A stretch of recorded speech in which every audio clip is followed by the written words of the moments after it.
I think my first introduction to Doctor Who was kind of the year I was born. My dad was always very keen to kind of get me into it with the old videotapes because he'd been a fan since the 80s. And then when the show came back in 2005 with Christopher Eccleston, that's kind of like my era. And before I knew it, I had this whole museum dedicated to Doctor Who, and it's kind of just gone from there.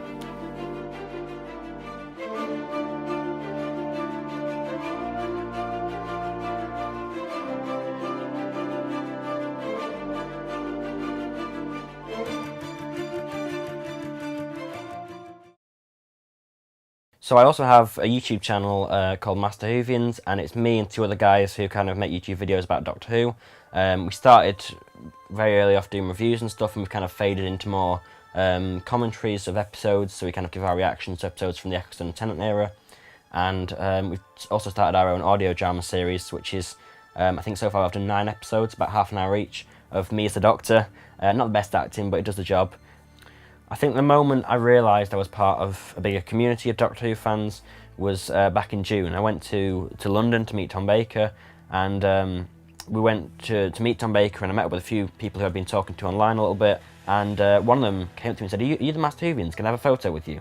And at that moment I was like, someone knows who I am, and this is quite special, because this means that, you know, what I'm making out on the internet and stuff isn't just like a crappy little thing that's just only I'm watching. People are actually watching it, and even as far as London, people are recognising me.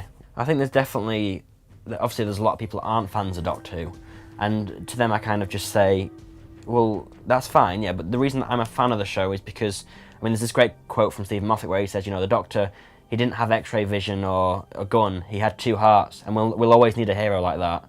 You know, like, he never touches guns, he never fights anyone, he's very kind to everyone. That's what I like about a hero like that. It's more than, I don't care about the aliens, that's not why I watch Doctor Who. I don't care about the spaceships and stuff. I care because there's a very human message there.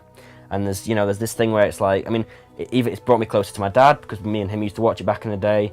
I wouldn't know Dan and Sonny without it, so there's a lot of things in my life that are connected to this show, and that's kind of why I owe so much to it. I don't know, there's people out there, and there's probably people in this room right now that are saying, oh, but it's just a crappy little kids programme, and that's true to an extent, but for me it's the nostalgia of, I've got memories of watching this show in a house that I don't live in anymore, with people that aren't around anymore, and for me it's very nice, that nostalgia of being able to think, you know, that's a different time in my life, and I can kind of watch Doctor Who, and it takes me back to being that young age, and doing that.